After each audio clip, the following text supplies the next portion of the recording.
We're now back to Edmund Lark Anime Apocalypse. After eating your food, you head back to the truck. Where are we going? You ask.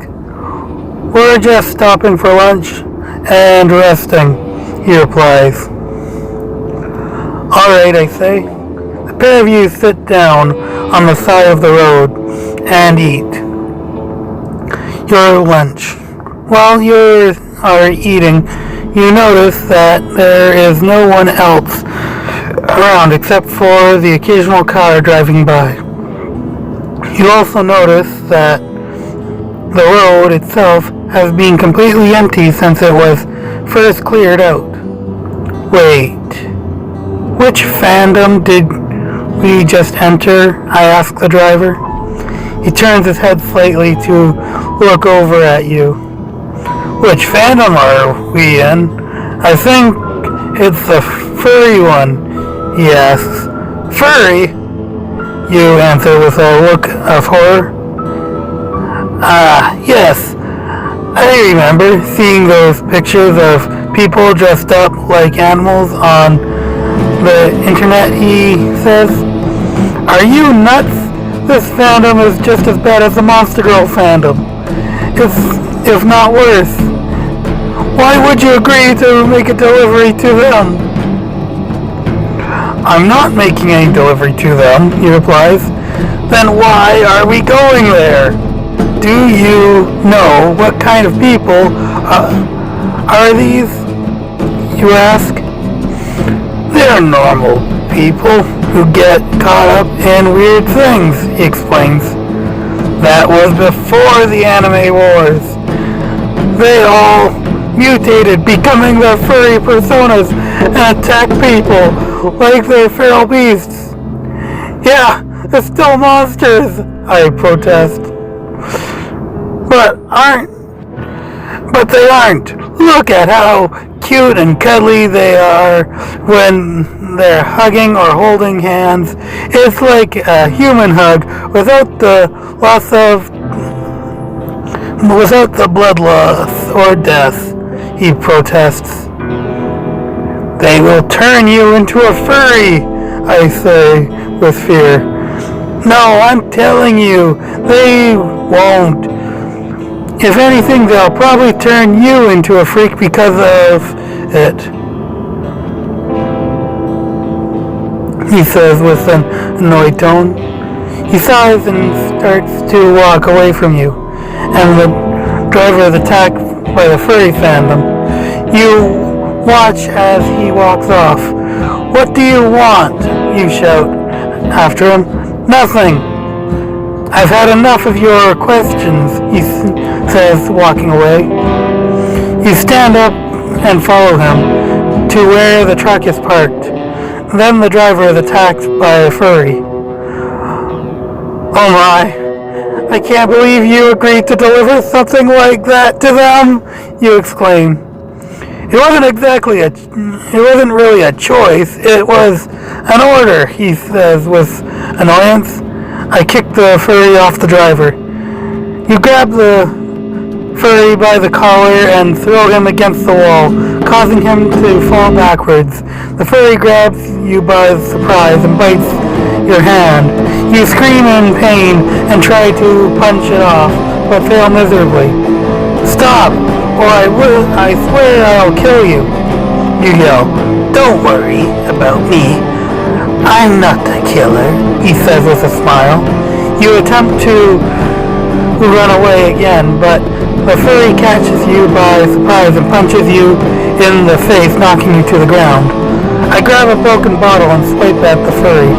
The furry suddenly stops attacking you and looks around for the source of the noise. You see a broken bottle nearby, which you take and swing at the furry. Unfortunately, it doesn't even scratch it. Instead, it hits its head, causing it to go unconscious. Well, that was easy. More furries show up like a zombie horde. More furry fans come out of hiding and surround you. You don't have time to fight them.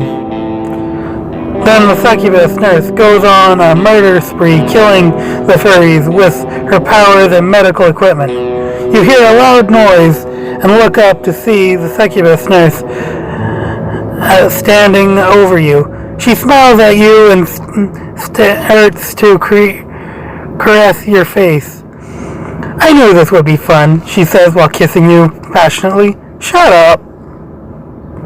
You move with her, taking out the horde of furries as they use the fandom powers on both of you.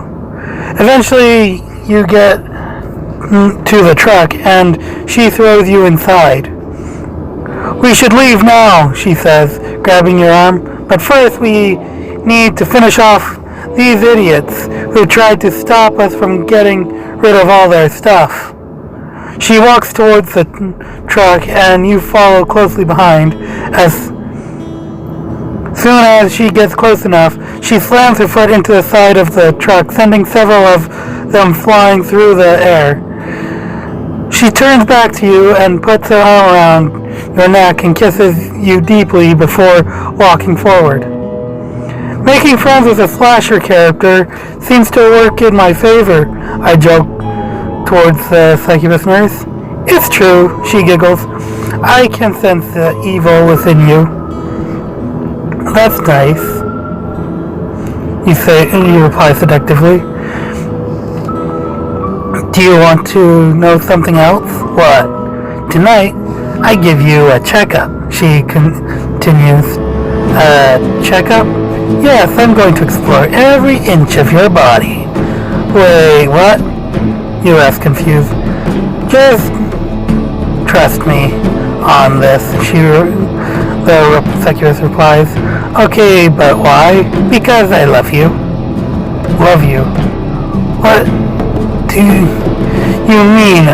I'm serious. It's obvious, right? Of course it's obvious, she replies. So how does that make you my girlfriend, then, you ask? You're a succubus nurse, but you're a succubus nurse and a slasher phantom character. How can that happen, I ask, confused. Well, I guess if you're a little kinky, then yes. How did you even find out about my secret, you ask? I just read your mind and saw that you're really into horror movies and games, she explains. I'm pretty sure you're the one into horror movies and games, I stated. I suppose so, she agrees. And what about me, you ask? Oh, nothing, she asks. If anything, I think you would like my other body better since I'm not a virgin anymore. I'm certain you weren't a virgin when we met, I stated as I kick out another furry attempting to tackle me.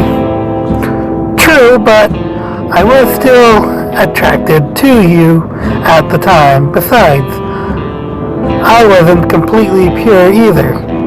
I don't understand. You begin to wonder why she would lie about such intimate details.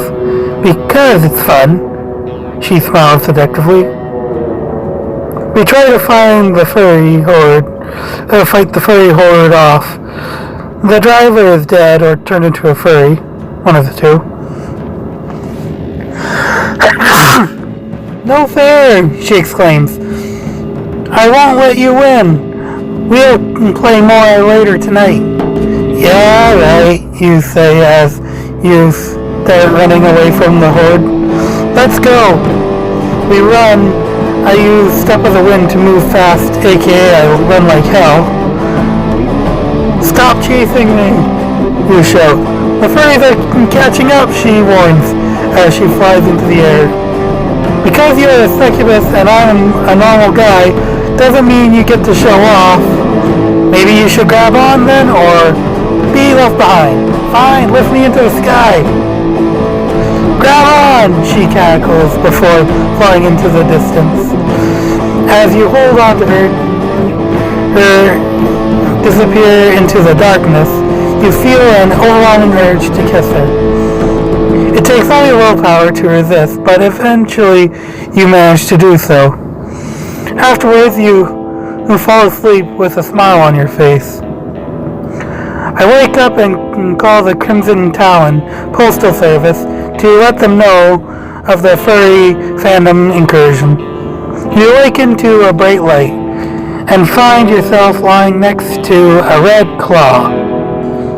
"Hey, wake up," she says sleepily. "What?" You reply. "I said wake up," she scolds. "We need to talk." "About what?" "That's what I thought," she replies. Alright. We've got some things to discuss, you, Okay, well, what are we going to talk about? Well, first of all, I want you to meet my boyfriend. My boyfriend? What the hell does that mean, you ask? He's a big fan of yours. He loves horror movies and games too, she explains. Okay, I need to call the Crimson Talons to let them know of the furry fandom taking out our postal tracker, I stated. Good idea, she nods. So, how long has this been going on, you ask? A few months now. I didn't think anyone noticed, though. Why did you not think anyone noticed? You asked again. I figured it was just a couple of guys playing around. Oh, yeah. That's probably why they were so surprised when they saw us driving through town. She answers. I finish my call and get the new orders to pick up a delivery to a new fandom. Okay, we'll be back tomorrow night, you say? Yeah, I hope you don't mind if I stay here tonight. I haven't slept much since yesterday, she says. No problem, you can crash at my place if you want, you reply. I set up a tent where me and the succubus nurse stay. Thanks for letting me stay here. I really needed it after being away from home for so long, she smiles. Of course, anything to help out, you reply. That's what the Crimson Talon Postal Service is for. Right, she sighs. Anyway, I'm off to bed, you say, as she walks off. The next day, you head to work and make sure everything goes smoothly. Okay, so, where is the next fandom I'm making a delivery to? It's in the city. It's called the City of Dreams, the mail carrier replies. Cool. So, where is it? You ask. In the middle of a park, near a fountain. He tells you. Great, thanks for telling me where it is. Okay, so a mall-themed fandom. This seems safe, I say, looking at the slasher fandom succubus nurse. I guess that would be one way to put it. The mail carrier responds. What do you mean, you ask? Well, there's a mall in the city and also a movie theater in the same area, he replies. I see. I head off to the mall with the succubus following me. Alright, I'm heading to the mall, you tell her. Okay, then I'll go with you while you go shopping, she states. You walk into the mall and find it mostly empty, save for a few people browsing in the toy section or standing in line for food. The mall is in ruins, since the waifu wars targeted a lot of malls. I look about and the mall rats muddle about. Hey, what happened to the rest of the mall, you ask? They got wiped out during the last round of waifu wars, one of the mall rats replies. Alright, I got a letter for... You open up a package and find a small note attached to it. I read out loud. Dear Mr. Smith, You're probably wondering why I've been sending these packages to you instead of just delivering them myself.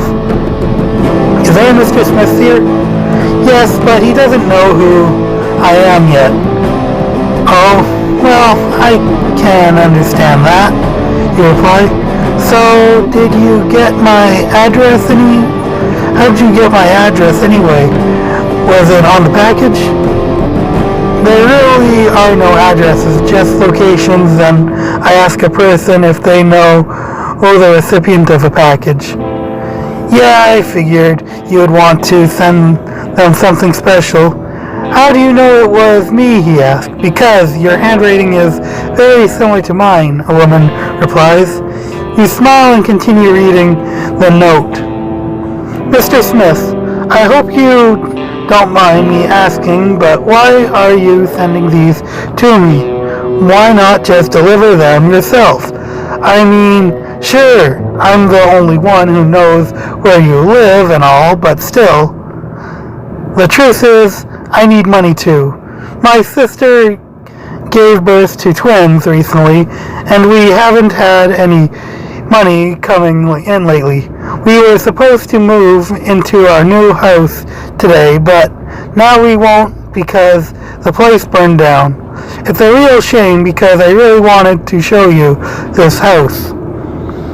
I hand over the package to the man and move on. Thank you so much, you say as you hand the package back to him. No problem at all, the man says and walks away. As you leave the mall, you see a large group of men walking towards you from behind some dumpsters. It's the cosplay fandom. Shit. You turn around and see a young girl dressed as a vampire with long black hair holding two swords. She looks like she could be pretty dangerous. Whoa, whoa, whoa. Calm down, you say. What do you want? Well... She starts to stutter. Don't worry about it, you say. Let's go. Okay, but what are you doing here? She asks nervously. Me? Well, I'm a courier, delivering mail to your home, you explain. A vampire? She asks. Well, yeah, but I thought you might enjoy seeing a human being in costume. That's really cool, but I didn't come here for that. Oh, then so what kind of mail does your mail bag contain? I look for a package that might be hers. You search through the pile of mail until you find a small white envelope with a stamp on it. You open it and find on an old picture of a smiling little girl holding a book in her hand. She looks like she might be your age or younger. This is yours? She asks. Yeah, but you're going to have to wait a few days before opening it, you reply. Why? It's a surprise for when you get back, you reply. Turns out she's a real vampire and not cosplaying. Wait, you said, vampires can't transform into humans. Yeah, but they usually don't bother or changing their appearance unless they feel threatened. So you're not going to try to drink my blood, are you? I asked. I'm sorry, but no, the vampire girl says. But if you did, how would I know? You ask worried.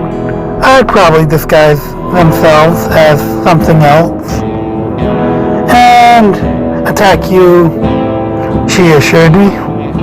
Then why didn't you just tell me yourself? Because I'm afraid of you, she replies. I'm just an average guy, an average human, with a succubus nurse from a slasher fandom as a friend. How am I? Oh yeah, I see it, I respond. The vampire girl smiles at this response. Now, I guess follow me, she says. You both head off to your destination. As you walk, you start to think about all the things you could do together. You imagine how it would be to take a long bath together, or even go horseback riding, or maybe go ice skating. You can dream, right? Suddenly, something catches your eye. A small silver box sitting on top of some rocks. It's locked, and there is a key inside. You grab the key and unlock the box, while revealing a note attached to it saying, "Please return to its owner." You open the box and pull out the key. Inside is a ring. It has a single diamond set into it, surrounded by a thin layer of sapphires. The ring itself is very beautiful and sparkles in light. I look for an address inscribed on the box. You look through the notes again and find one that reads, "Dear Mr. Smith, I hope everything is well. Please come back soon so we may celebrate our marriage." You read the rest of the letter carefully, then put it back in your pocket. Suddenly, images of the grudge appear on a TV screen, and a horrific voice calls out to me. "Hello.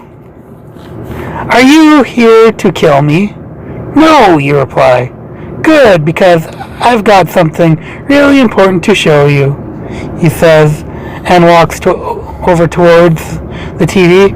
Suddenly, he grabs your arm and pulls you close to him. "This is going to hurt," he whispers in your ear. He places his hand over your mouth and presses a button on the remote. Then he turns it off and begins pressing buttons on the other side of the room. I fight back using judo training, then shoot him twice. You quickly punch him in the face, knocking him down, and kick him in the stomach, then shoot 2 bullets into his chest. He falls backwards onto the floor, but doesn't die immediately. "What did you do?" "Self-defense," I stated. Yes, self-defense, you say. "Well, I don't care if you kill him." I walk off to deliver the ring I found. You turn around and leave.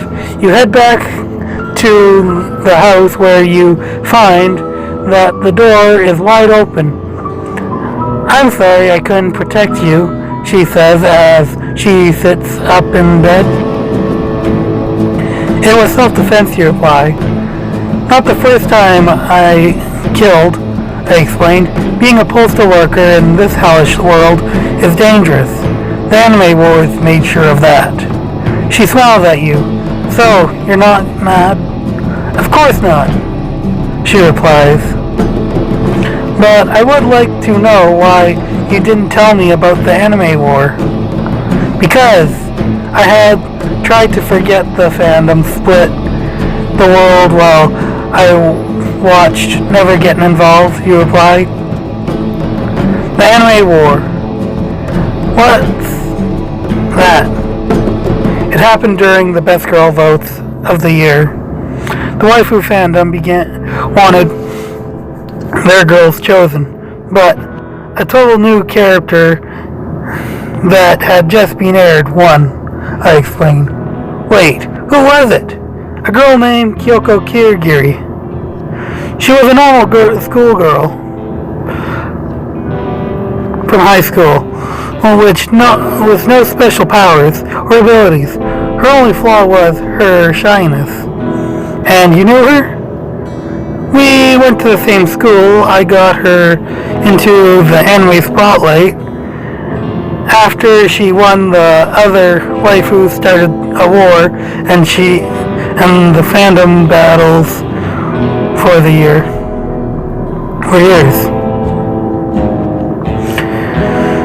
That's crazy. How could they all be so stupid?" The waifus were in control. How else can you explain their stupidity? "How do you know that?" They weren't acting on their own. I don't. When the Pokeballs started flying and the fandom started mutating, I ran and hid until things settled, I stated. Why didn't you run away? Hey, why hide? My mom wouldn't let me go out after dark. My dad was a big fan of the show too and thought I should stay home, so I stayed. Then why hide? It wasn't your fault. I didn't want to get hurt. I was scared and I didn't know what to do. But you should have run away. That's the worst thing that could have happened. No, it isn't. After Kyoko Kirigiri died during the awards show, I just couldn't be brave like I was, you explained. What did you do then? I got myself a job as a mail carrier. It was boring, but I liked it. Did you ever think about going to college? Not after the wars ended, since all colleges are now possessed by evil ghosts or some college anime fandom. So I just try to focus on being a good person. Good person? Yeah, I guess you could call me one. Are you happy? Yes, you answer, with hesitation. I always will be. I then move on to make a new delivery. Okay, I'm done talking to you. Good day, you reply, and turn around. You walk back to your house and wait for the next delivery. The succubus nurse grabs my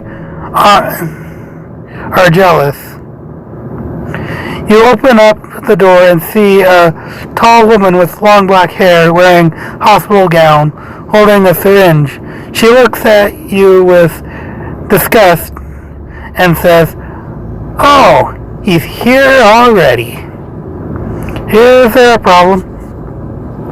"No, not really. I just came here because I'm succubi nurse, and I am very bored right now."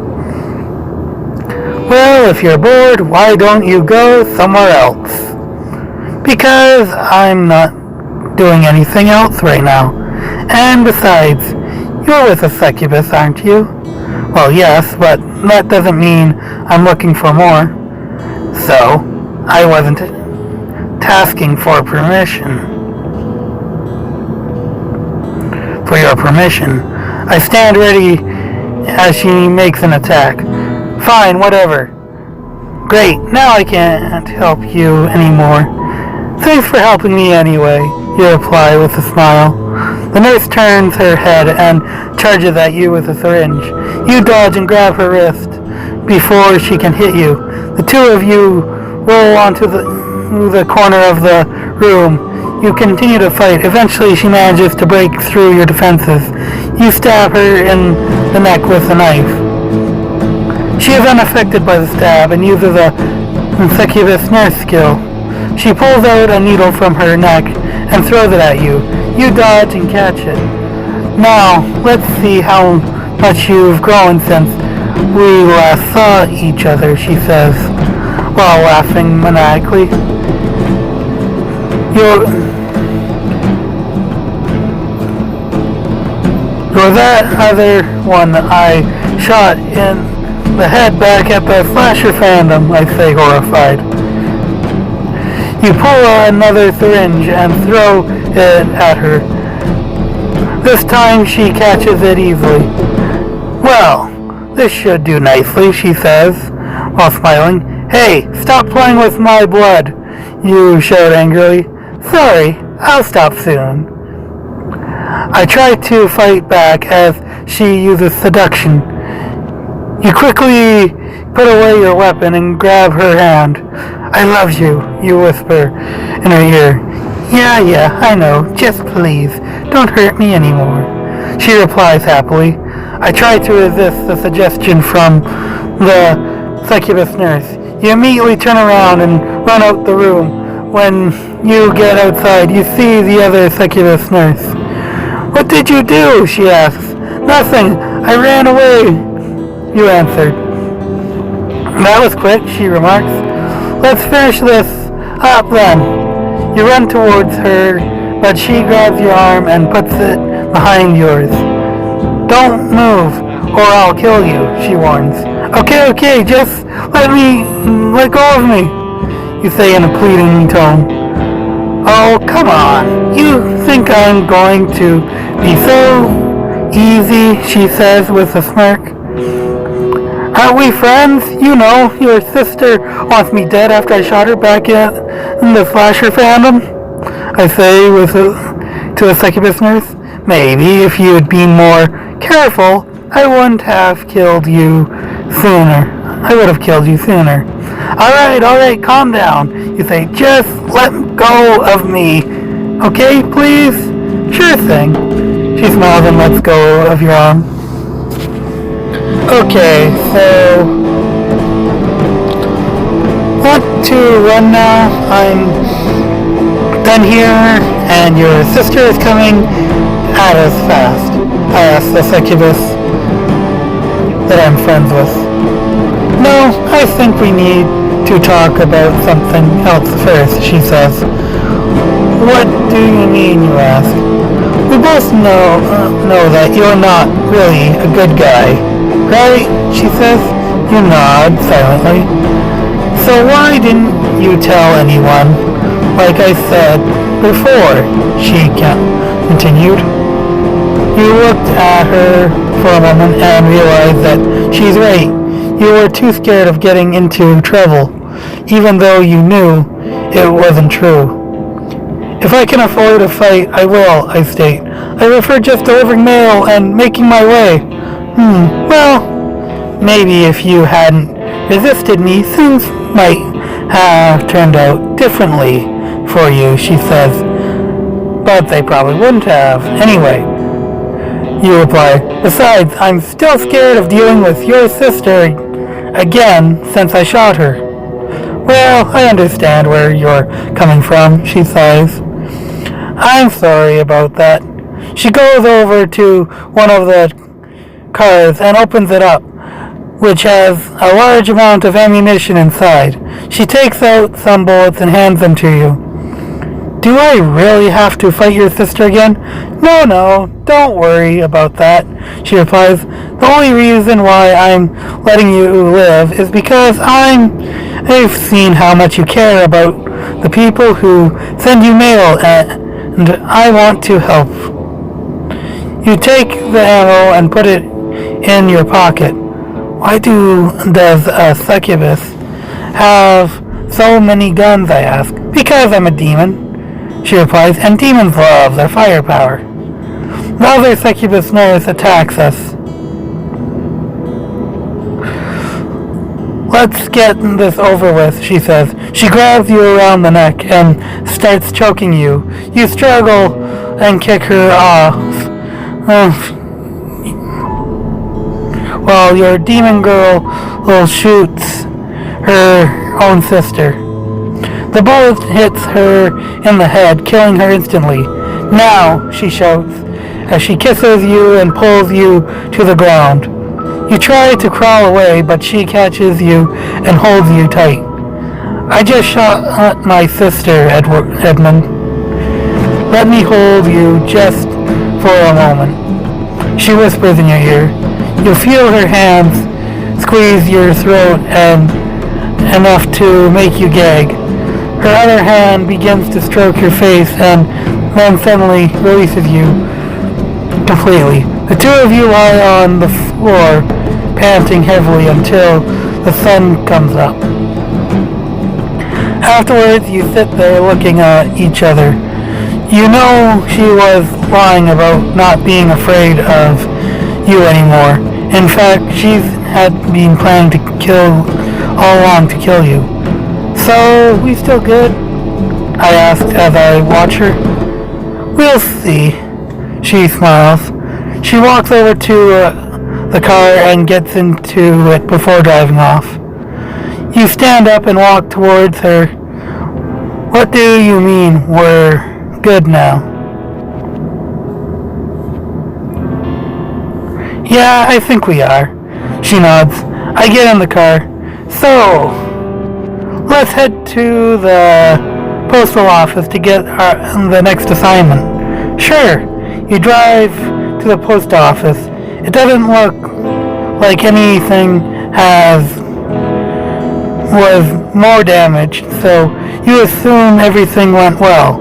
You park near the building and start walking towards it when you hear a loud noise outside.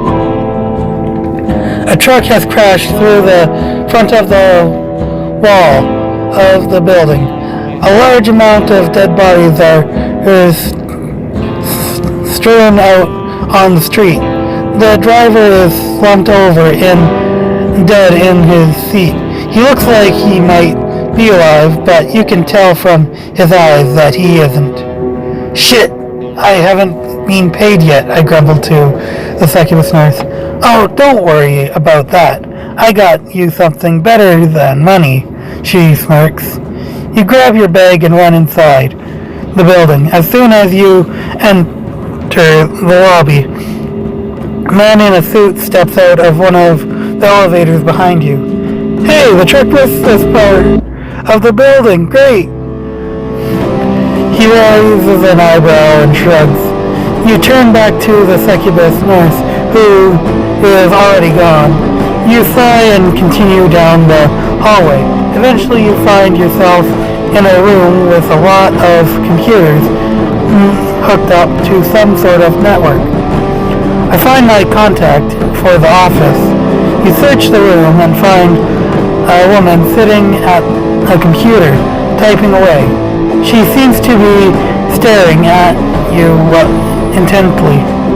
Hello? You say nervously. She looks up from her screen and gives you a smile. Nice to meet you. I'm Cassandra. Nice to meet you. I'm a courier and I'm here to pick up packages to deliver. My name is Edmund Lark, I say calmly. Cassandra just stares at you blankly. She doesn't seem to understand your words or how they sound. Well, if you want to talk, I could probably help you out, you say. Hopefully. I'm here to get mail to deliver to people in the wastelands, I explain. Cassandra doesn't respond immediately. She just continues to stare at you. Finally, she speaks again. Well, I suppose I could let you in on a little secret. What? You ask, confused. The Postal Service is actually a big scam. Wait, what? Then what have I been delivering these past few years? It's a long story, but basically the government wants us to deliver all their junk mail and propaganda. They also want us to deliver packages for them. You shake your head. That can't be true. How come they never sent me any of my own mail? Because they're lazy bastards and don't even bother sending it anymore. In fact, most of the time, we don't even get to open them. So all this time, working for the Crimson Talons Postal Service was a lie, I say in disbelief. Cassandra smiles. No, not at all. It's quite the opposite, actually. You nod slowly. Really? What do you mean? What's going on? Let me tell you a little secret, Cassandra says with a sly grin. We've been running this operation for decades now, and we're not even doing it right. But the Crimson Talon Postal Service started after the Waifu Wars as a way to reconnect the world. Cassandra nods. Yes, that's right. The Talons organization has always had a very loose connection with the post office department. We arrive only ever meant to We were only ever meant to operate within the boundaries, but the last few years have seen our influence spread far beyond those limits. You think about this for a moment. All those areas, the Monster Girl Village, the Slasher Fandom region, the High School DxD and High School of the Dead. I was sent there to deal with issues, not deliver mail, I say in realization. Cassandra looks at you with surprise. Oh no, that's so sad. But I guess you'll find out soon enough when the Postal Service starts shutting down all their offices and cutting off power. She then turns her attention back to you. Am I still getting paid? I say coldly. Cassandra smiles. Of course, you idiot. Now, if you will excuse me, I have to go meet up with some other members of the Crimson Talon. With that, Cassandra leaves you alone and begins walking away from the office. I sit next to the succubus nurse. My whole job is a lie. You sit next to a succubus nurse who gives you a curious look. I'm sorry, but I just can't believe you would work for such an evil organization like the Crimson Talons. Well, I wasn't really thinking straight when I first joined them. I was just a delivery boy. I didn't know they were evil. The succubus nurse looks at you, confused. A delivery boy? Are you sure? She asks. Yeah, I'm pretty sure. Then why did you join? You shrug helplessly. I thought it would help me get over Kyoko Kirigiri. Want me to help? Want me to get her off your mind? You sigh. Please be careful. The succubus nurse leads me into a broken motel room. As you enter the room, you see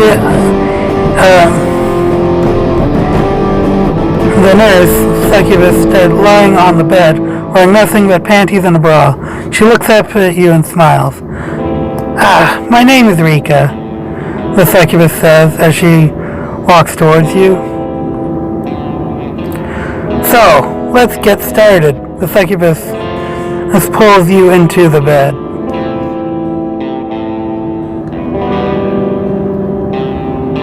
Soon you start kissing passionately and touching each other's bodies. After a few minutes of this, you pull away from Rika and look at her with a smile. Well, are we ready to go? Rika nods eagerly. We are now. You nod and grab your bag. Let's go. The pair of you leave the motel and walk towards the wastelands, towards where you think the truck should be located.